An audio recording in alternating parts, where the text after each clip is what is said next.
लोका समस्ता सुखिनो भवंतु। जय गुरुदेव, जय श्री कृष्ण। आप सभी का स्वागत है वैदिक वन एस्ट्रोलॉजी यानी आपके अपने लाइफ जीपीएस में। एक ऐसा लाइफ जीपीएस जो आपको बताता है आने वाले समय काल के बारे में। और आज मैं डिस्कस करने वाला हूं बहुत ही इंपॉर्टेंट गोचर के बारे में। एक ऐसा गोचर, एक प्लैनेट का ऐसा शिफ्ट जो मंडेन लेवल पे भी लाइफ को चेंज करेगा और पर्सनल लाइफ में भी बहुत मेजर इंपैक्ट लेके आएगा।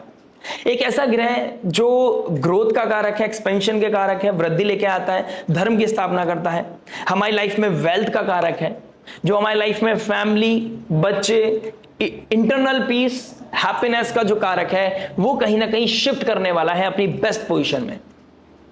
और ये ग्रह कालपुरुष कुंडली के हिसाब से नवम भाव प्लस आपके लिए 12वें भाव का मालिक है। नवम भाव हमारे भाग्य का है, नवम भाव हमारे धर्म का है, 12th हाउस लिबरेशन का है, मोक्ष का है, 12th हाउस हमारे सबकॉन्शियस माइंड का है, 12th हाउस हमारे एग्जिट का है, लॉस का है। और जब धर्म आपके साथ होगा, ईश्वर की कृपा आपके साथ होगी, भाग्य आपके साथ होगा, तो आपकी लाइफ से निकलेगा टॉक्सिसिटी, आपकी लाइफ में लॉस होगा नेगेटिविटी का, आपका लाइफ में मोक्ष मिलेगा आपकी लाइफ को नेगेटिविटी से, नेगेटिव पैटर्न से, टॉक्सिक पैटर्न से, कह सकते हैं टॉक्सिक लोगों से।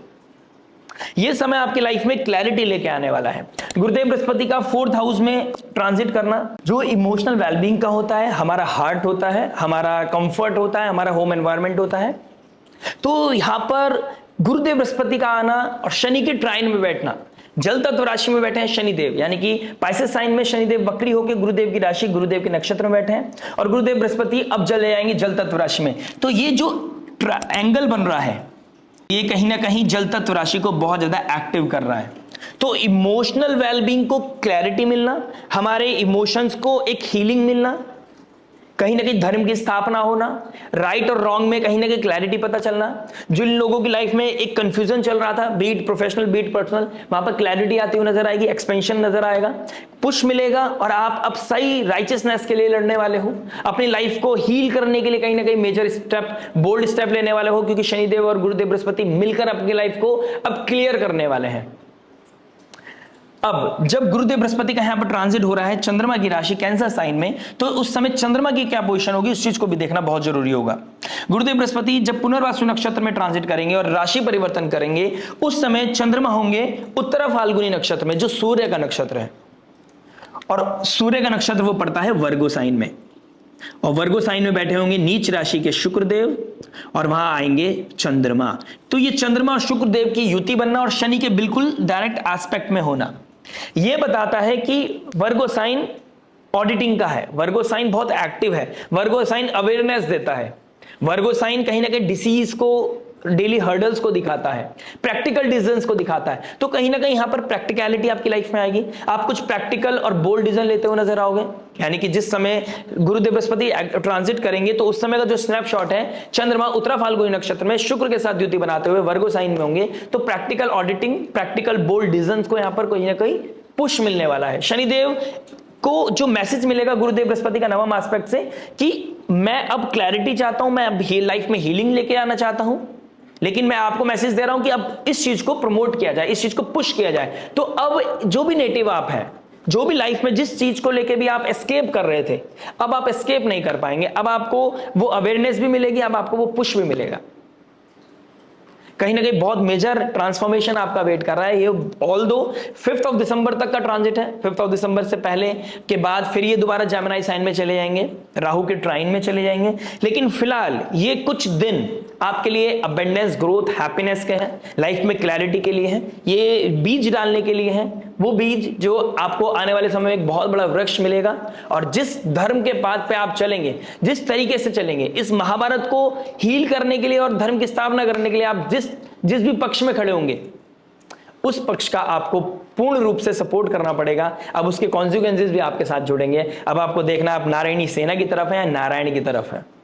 संयम नियम साधना तो पांडवों को भी करनी पड़ी थी। भगवान चाहते तो ऐसे करके चीजों को स्थापना कर सकते थे, चीजों को क्लीन स्वीप कर सकते थे, लेकिन वही बात नारायण शनि के रूप में काल खुद प्रेशर देगा आपको कि अब इस चीज को सॉल्व किया जाए। You can't escape any more. तो ये समय है, एक छोटा सा समय जो आपकी लाइफ को एक मेजर ट्रांसफॉर्मेशन दे सकता है, लेकिन ओवरऑल इसका जो इंपैक्ट दिखेगा वो 2026 3 जून के बाद दिखेगा। आइए अब समझते हैं आपकी लगन राशि के लिए आपको अभी फिलहाल क्या इंपैक्ट दिखना है और कहां पर आपको पुश मिलना है, कैसे आपकी लाइफ में क्लैरिटी आनी है। बात करेंगे कि जब गुरुदेव बृहस्पति की ट्राइन में स्कॉर्पियो साइन में मंगल देव आ जाएंगे 27 अक्टूबर को, यानी कि 27 ऑफ अक्टूबर को जैसे ही मंगल देव यहां आ जाएंगे तो ये शनि देव का मीन राशि में बैठना ये ट्राइन बताता है, ये नवम पंचम का योग बताता है कि एक तरफ वॉरियर है और एक तरफ धर्म है, विजडम है और एक तरफ संघर्ष है। तो संघर्ष करके जो धर्म की स्थापना करेगा, धर्म भी उसके साथ होगा, ईश्वर भी उसके साथ होगा और जीत भी अंतो उसकी ही होने वाली है। ये महाभारत उनकी होने वाली है। आइए शुरुआत करते हैं आपकी लगन राशि के लिए कैसा इंपैक्ट आने वाला है आप सभी के लिए। मिलते हैं आपसे लगन राशि में। आइए दोस्तों बात करते हैं लियो लगन एंड लियो मून साइन वालों के लिए। सिंह लगन सिंह चंद्र राशि अगर आपकी है तो आपके लिए 8th हाउस का मालिक एंड 5th हाउस का मालिक, पुण्य का मालिक और ट्रांसफॉर्मेशन का मालिक बैठ गया है 12th हाउस। 12th हाउस हमारे सबकॉन्शियस माइंड की है, लॉस की है, एग्जिट की है, foreign land, foreign people, foreign culture, hospital, jail, bed pleasure, इसकी तरफ लेके जाएगा, चीजों को एक्सपेंड करेगा। अब डिपेंड करता है आपके 12th हाउस में कौन सा ग्रह बैठा है। सबकॉन्शियस माइंड में गुरुदेव बृहस्पति एक्सॉल्ट होकर बैठे हैं, 8th हाउस का मालिक है, चीजों को ट्रांसफॉर्म करेगा, लाइफ में थिंकिंग प्रोसेस बदलेगी आपकी। किसी सब्जेक्ट मैटर एक्सपर्ट से बात की है, किसी एस्ट्रोलॉजर से बात की है, किसी टीचर से बात की है, या कुछ लाइफ में कुछ ऐसी स्पिरिचुअल इंसिडेंट आपके साथ हुए जिससे आपका लाइफ बदल रहा है, आपका डोनेशन की तरफ, भगवान की तरफ, आपका इंट्यूशन लेवल बहुत ज्यादा एक्टिव हो जाएगा। आपको ड्रीम्स में कुछ पैटर्न दिखाई देंगे, ड्रीम्स में आपको कुछ सॉल्यूशन दिखाई देंगे, आप बहुत एक्टिव होने वाले हैं, ड्रीम्स में भी बहुत एक्टिव रहेगा आपका माइंड। ये चीजें आप देखने को मिलेंगी आपको।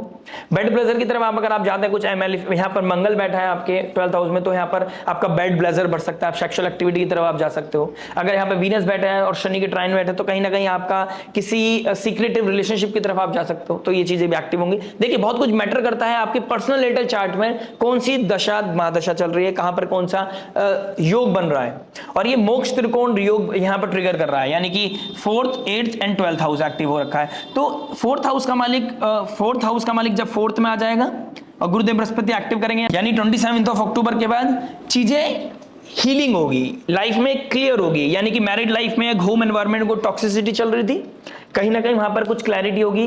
अधर्म, धर्म, सही गलत के ऊपर बात डिस्कशन होगा, यानी कि दिवाली ऑनवर्ड्स आपके लाइफ में आपके मन में कुछ ऐसी बातें आएंगी जहां आप क्लैरिटी के लिए बात करोगे, कहीं पॉजिटिविटी के लिए बात करोगे, लाइफ को चीजें दोबारा ट्यूनिंग के लिए बात करोगे। ऑल ऑफ सडन चीजें बदल जाएंगी, लाइफ में एकदम से ट्रांसफॉर्मेशन आएगा। जो लोग बहुत अगेंस्ट लगते थे वो एकदम पास आने लगेंगे, वो एकदम आपके फेवर में आ जाएंगे।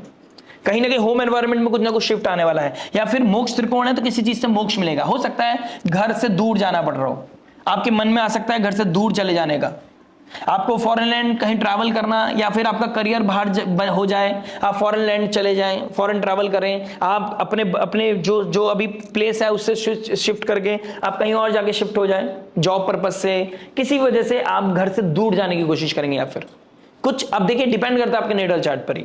तो कहीं ना कहीं कुछ चीजें छूटेंगी, किसी चीजों से लिबरेशन मांगोगे, आप इंडिपेंडेंस मांगोगे, फ्रीडम मांगोगे, ये चीजें बहुत मैटर करेंगी। अब बहुत कुछ मैटर करेगा आपके लगन के स्वामी पर भी, कि आप जाना चाहोगे लेकिन वो फेवरेबल रहेगी, आपके अगेंस्ट में हो जाएगी। अब डिपेंड करता है आपके लगन लॉर्ड पर कि सूर्य की पोजीशन कैसी है आपकी।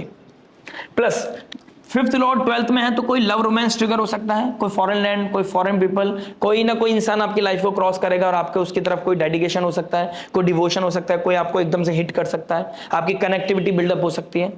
तो ये चीजें भी होती हुई नजर आएंगी। हायर एजुकेशन के लिए आप फॉरेन ट्रैवल करना चाहते थे, कहीं नई लैंग्वेज सीखना चाहते थे, कहीं बाहर जाकर आप कुछ पढ़ाई करना चाहते थे, वो होती हुई नजर आएगी। वीजा पीआर लगता हुआ नजर आएगा, ये चीजें भी क्लिक होंगी कहीं ना कहीं आपकी।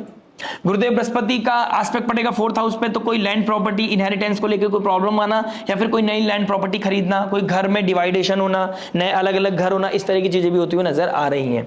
गुरुदेव बृहस्पति का डायरेक्ट एस्पेक्ट पड़ रहा है आपके 6th हाउस पर। 6th हाउस में कैप्रिकॉन साइन, कैप्रिकॉन का जो मालिक है शनिदेव, वो विपरीत राजयोग बना रहे हैं आपके 8th हाउस में।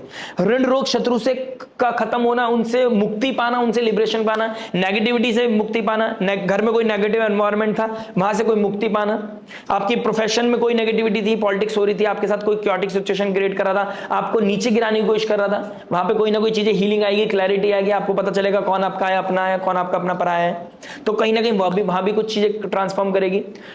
कुछ 12th हाउस में गुरुदेव बृहस्पति का बैठना, अपने डिसिप्लिन, डेडिकेशन के द्वारा आप अपनी जॉब को छोड़कर कोई बिजनेस भी प्लान कर सकते हैं, कोई नया डील हो सकती है, नया कोलैबोरेशन हो सकता है, फॉरेन लैंड, कोई दूर दराज लोगों से बैठे हुए ऑल ऑफ सडन आपका किसी के साथ कोई इंटरेक्शन हुआ और आपका इनके साथ कोई बिजनेस डील हो रही है, इस तरह की चीजें होती हुई नजर आएंगी। फॉरेन एक्सचेंज होना, इंपोर्ट एक्सपोर्ट होना, इस तरह की चीजें होती हुई नजर आएंगी। जो लोग इंपोर्ट एक्सपोर्ट में हैं उनके लिए तो बहुत ही अच्छा समय है। जो फाइनेंस के रिगार्डिंग, इन्वेस्टमेंट के रिगार्डिंग कहीं ना कहीं से बाहर के लोगों से, बाहर की कंट्री से जुड़े हुए हैं, उन लोगों के लिए बहुत ही अच्छा समय है। जो वीजा पीआर का काम करते हैं उन लोगों के लिए बहुत अच्छा समय है। जो एजुकेशन फील्ड में काम करते हैं उन लोगों के लिए बहुत अच्छा समय है। जो मेडिकल फील्ड, स्पिरिचुअल वेलनेस में सेंटर में काम करते हैं, एनजीओ में काम करते हैं, उनके लिए बहुत अच्छा समय है। एक्सपेंशन आएगी, उनकी लाइफ में वृद्धि आएगी। गुरुदेव बृहस्पति का 9th एस्पेक्ट पड़ रहा है 8th हाउस पे, लाइफ और death, transformation, research, doctor, engineers, technicians, ठीक है, IT company, data analyst, lawyers, उन लोगों के लिए बहुत ही अच्छा समय, इन लोगों के लिए भी बहुत ही अच्छा समय दिखाई दे। ओवरऑल गुरुदेव बृहस्पति आपको अब मुक्ति दिलाएंगे प्रॉब्लम से, हैक्टिक शेड्यूल से, कहीं ना कहीं लाइफ को बैलेंस करेंगे, कहीं लॉन्ग डिस्टेंस ट्रैवल की तरफ आपको प्रोवोक करेंगे कि आप अपने आप को रिजुविनेट करके आओ। आप 12th हाउस स्पिरिचुअल रिट्रीट्स का होता है, आप योगा मेडिटेशन के लिए एनजीओ से जुड़कर कहीं वॉलंटियर करना, कहीं ओशन क्लीनिंग के लिए, गंगा क्लीनिंग के लिए आपका डोनेशन करना, इस तरह की चीजें भी होती हुई नजर आएंगी। तो ये आपके लिए बहुत ही फेवरेबल, बहुत ही सुंदर समय है। अगर आप किसी को सीक्रेटिवली डोनेशन देते हैं, सीक्रेटिवली हेल्प करते हैं, जो लोग अकल्ट एस्ट्रोलॉजी से जुड़े हुए हैं, वो अपना करियर बनाना चाहते हैं, उन लोगों के लिए भी एक अच्छा समय है। 5th Lord 8th Lord 12th में चला गया है। आप कहीं दूर भी पढ़ने जाना, कहीं कहीं या फिर ऑनलाइन किसी के साथ कोई कंसल्टेशन लेना, ऑनलाइन किसी के साथ कोई लर्निंग सीखना, ये चीजें भी होती हुई नजर आएंगी। तो पॉजिटिवली ट्रांसफॉर्म करने का समय आ गया है। अब लोग जो आपको परेशान करते थे उनसे मुक्ति पाने का समय आ गया है। 8th हाउस में शनिदेव जो धीरे धीरे स्लोली एंड ग्रेजुअली आपको पुश कर रहे थे टूवर्ड्स कि अब आपको मुक्ति नहीं मिलेगी जब तक आप सीखोगे नहीं, तो अब आप सीख भी जाओगे और आप अब मुक्त भी हो जाओगे। फॉर द टाइम बिंग होगा, ओवरऑल आप इसका इंपैक्ट देखेंगे 3rd जून 2026 के बाद। लेकिन अभी भी फिलहाल आपको वो रियलाइजेशन जरूर होने वाला है, कैसे डेथ से निकलकर एक होपफुल इवेंट, अपनी होपफुल लाइफ को कैसे अपने आप को ट्रांसफॉर्म करना है, कैसे होप को जिंदा रखना है अपने अंदर, ये कहीं ना कहीं दिखाई देगा आपको। जिनकी मैरिड लाइफ में टॉक्सिसिटी चल रही थी, तो 7th लॉर्ड को एक्सपेक्ट करके मैरिड लाइफ को भी कहीं ना कहीं हील करेगा। जो पार्टनर दूर हो गए थे, जिनके लोगों के बीच में इंटीमेसी दूर गैप आ गया था, जिन लोगों के बीच में लव रोमांस कम हो गया था, वो कहीं ना कहीं दोबारा से ट्रिगर करते हुए नजर आएंगे। दोनों का पास आना आपकी लाइफ को हील देगा, सुकून देगा। और शायद हो सकता है ऑल ऑफ सडन फिर आप कुछ प्लान करें कहीं घूमने का, ऑल ऑफ सडन आपके अंदर वो रोमांस ट्रिगर करे। तो ये पॉजिटिविटी दिखाई दे रही है ओवरऑल आपके लिए। बाकी बहुत कुछ मैटर करता है आपकी पर्सनल डेटा चार्ट पर, आपकी पर्सनल दशा महादशा पर बहुत कुछ पता चलता है। आपकी पर्सनल D9 चार्ट से मैरिज लाइफ की रिगार्डिंग बात करूं तो पर्टिकुलर। आशा करते हैं वीडियो समझ में आएगा। मिलते हैं आपसे नेक्स्ट वीडियो में। टिल देन नमस्ते, राधे राधे, प्रणाम।